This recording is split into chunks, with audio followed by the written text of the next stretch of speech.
Welcome to the Birding for Joy podcast, a show about discovering and exploring all the ways birding and wild birds bring joy into our lives. I'm Candi Lynn Fite, your gracious host and joyful birder. If you're curious about learning more about birding for joy, grab your favorite beverage, settle on your perch, and let's get into today's episode. Hello, birdiful friends. If you've listened to Birding for Joy before, welcome back.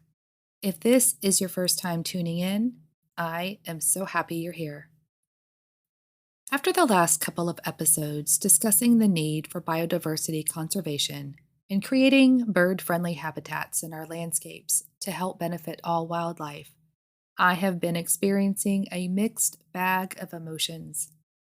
Immense joy seeing the birds and other wildlife already inhabiting my land, excitement to enhance and expand the spaces on my land to better serve the wild birds, the urgency to get it done yesterday, anticipation for cooler weather so I can begin transplanting existing young trees and plants and adding new ones to create a more beneficial and safer habitat, disappointment and aggravation with others who don't seem to understand the need for biodiversity conservation and the consequences of not making improvements, or those who simply just don't care. Frankly, the emotional roller coaster has been exhausting and frustrating. Let's face it, I can't change the weather, and not to sound harsh, I can't fix stupidity. But I can adjust my perspective. I can focus on the things I can amend now and create a plan for the others. And I can choose to seek joy, hope, and inspiration in the current moment. Honestly, as a human emotional sponge, it is the only way to survive. Today, I want to share a few things that are bringing me joy, hope, and inspiration. Joy is a bird, every single one.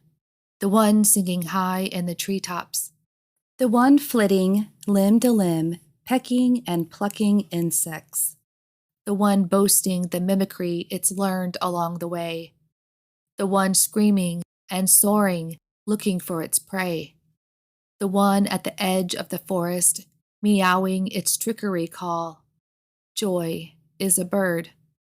The one hopping across the ground, listening for a squiggling treat, the one cawing from the fields nearby, the one hooting in the night, the tiny one whizzing past on a nectar mission, the one perched at the feeder, dining in seed delight.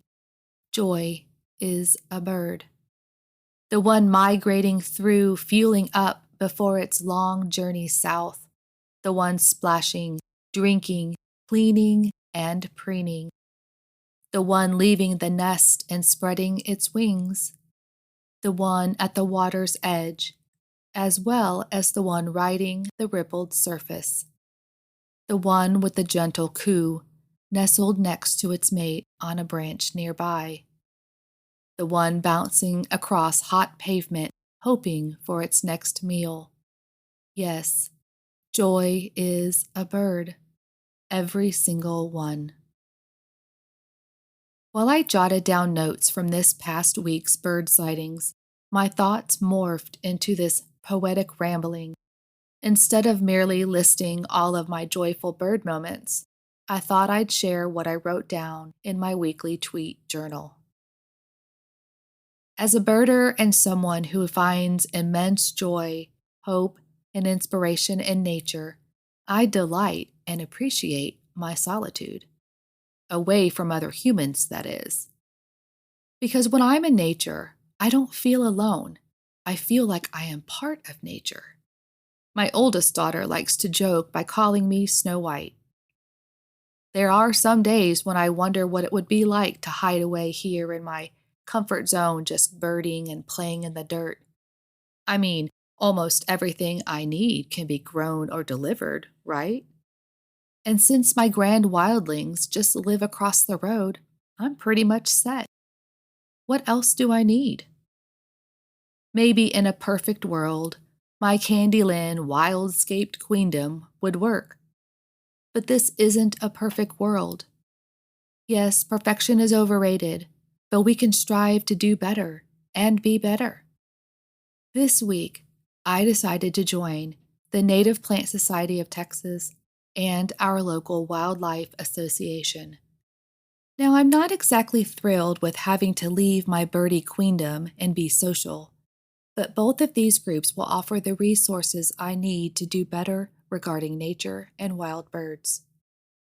Besides all of the resources and information I'll gain by joining these two groups, maybe I'll also meet other like-minded birders in our community.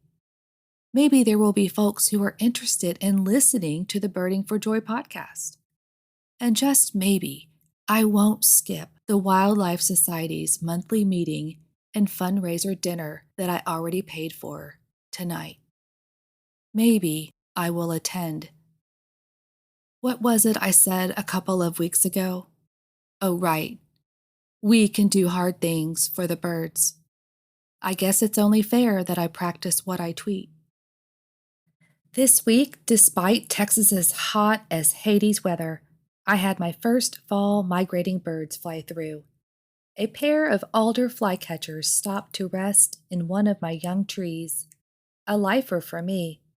They were tiny and adorable, and their raspy, quick pip calls had me grinning ear to ear. When I went outside an hour later, they had already moved on. Those two little cuties are just the beginning of what I hope to be an exciting and thrilling fall migration. What about you, listeners? Have you experienced any fall migrating birds yet? What are some of the species that you're most excited about seeing? Reach out over on Instagram at Birding for Joy and let me know in the comment section on the post for this episode. I have another interview lined up for the show. That episode will air August 30th. But for next week's episode, I'll be sharing about a new nature park project in my hometown, along with pictures and a video tour I'll release via YouTube. Until next week, I wish you lots of joyful birding, my friends. If you are enjoying the Birding for Joy podcast, I would greatly appreciate it if you would subscribe to the show. Subscribing and tuning in to the episodes lets the algorithm on each platform know the podcast is providing you worthwhile content. It also helps ensure the success of the show. Remember, the absolute best way to support your favorite podcast is by word of mouth.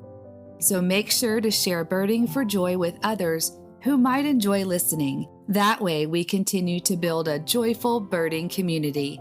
As always, thank you for tuning in and stay chirpy, my friends.